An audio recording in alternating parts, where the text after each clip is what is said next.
Hi అండి, welcome back to my channel. ఎలా ఉన్నారండి అందరూ? నేను ఈరోజు షేర్ చేయబోతున్న వీడియో ఏమిటంటే మోక్షద ఏకాదశి గురించి చెప్తున్నానండి. ఈ సంవత్సరం మోక్షద ఏకాదశిని డిసెంబర్ 11వ తేదీన జరుపుకుంటామండి.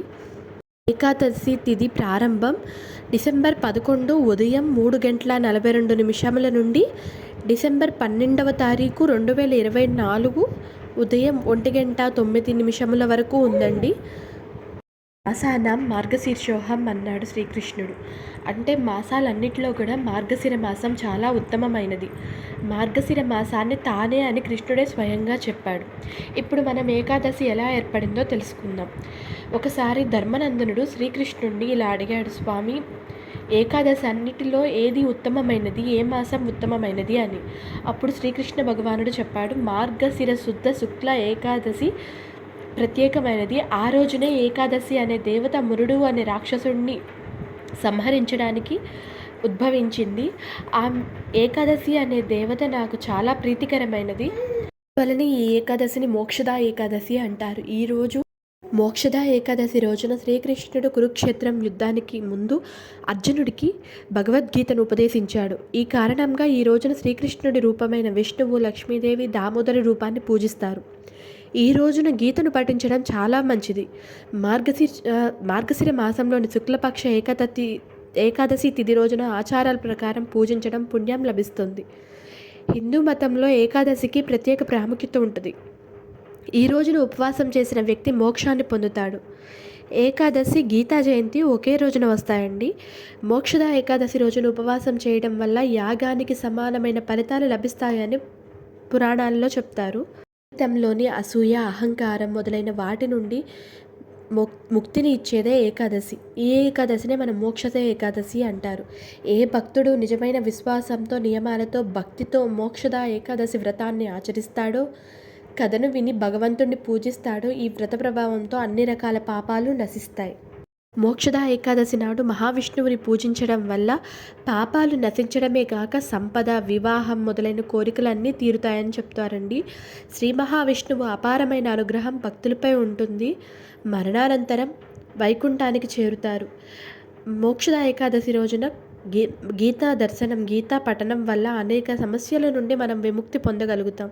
ఈ ఏకాదశి రోజు ఉపవాసం చేయటం వల్ల పితృదేవతలకి నరకం నుంచి విముక్తి లభిస్తుందండి. మనం ఏకాదశి వ్రతం ఎలా చేయాలో తెలుసుకుందాం. ముందుగా ఏకాదశి కన్నా ముందు రోజు సూర్యాస్తమయానికన్నా ముందే ఆహారం తీసుకోవాలి. సూర్యాస్తమయం తర్వాత ఆహారం తీసుకోకూడదు. ఏకాదశి రోజంతా ఉపవాసం ఉండాలి. తర్వాత ద్వాదశి రోజు ఉపవాసాన్ని విరమించాలండి.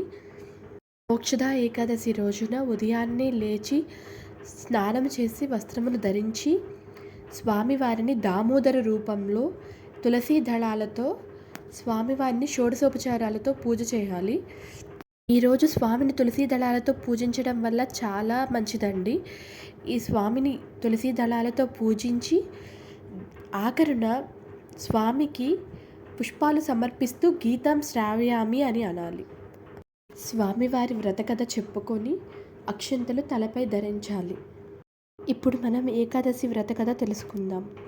పురాణాల ప్రకారం గోకుల అనే రాజ్యంలో వైకానస అనే మహారాజు ఉండేవాడు. ఆయన రాజ్యంలో అన్ని వేదాలకు చెందిన జ్ఞానులు నివసించేవారు.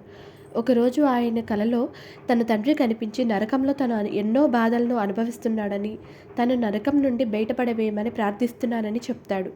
కల చెదిరిపోయాక రాజు చాలా బాధపడతాడు. ఆ కారణాన్ని తెలుసుకొని పరిష్కరించడానికి రాజ్యంలో ఉన్న పండితులందరినీ పిలిపించి ఈ కథ గురించి చెప్తాడు. కానీ పరిష్కారం ఎవరికీ అర్థం కాకపోవడంతో పర్వతముని ఆశ్రమానికి వెళ్ళమని రాజుకు సూచిస్తారు.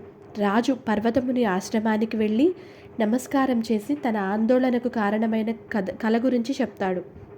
పర్వతముని ధ్యానం ద్వారా రాజు తండ్రి చేసిన పాపకార్యాలను తెలుసుకొని మోక్షద ఏకాదశి నాడు ఉపవాసం ఉండమని కోరాడు. అన్ని మాసాల్లో ఉత్తమమైన మాసం మార్గశిర మాసమని, ఆ రోజు ఉపవాసం చేస్తే మీ తండ్రి పాపాలన్నీ తొలగిపోయి నరకం నుంచి బయటపడతాడని చెప్తాడు.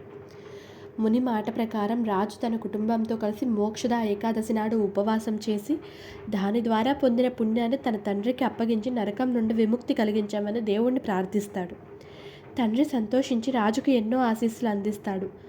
అప్పటి నుంచి కూడా ప్రతి మోక్షద ఏకాదశి రోజున ప్రతివారు తమ పాపాలను పోగొట్టుకోవడానికి, పితృదేవతలకు విముక్తి లభించడానికి మోక్షద ఏకాదశి నాడు ఉపవాస దీక్షలు చేస్తారు. ఈ ఏకాదశినే మౌన ఏకాదశి అని కూడా పిలుస్తారు.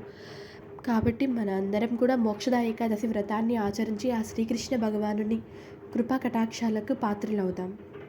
ఈరోజు స్వామివారి విష్ణు సహస్రనామం, భగవద్గీత, భాగవత లీలలు వినండి.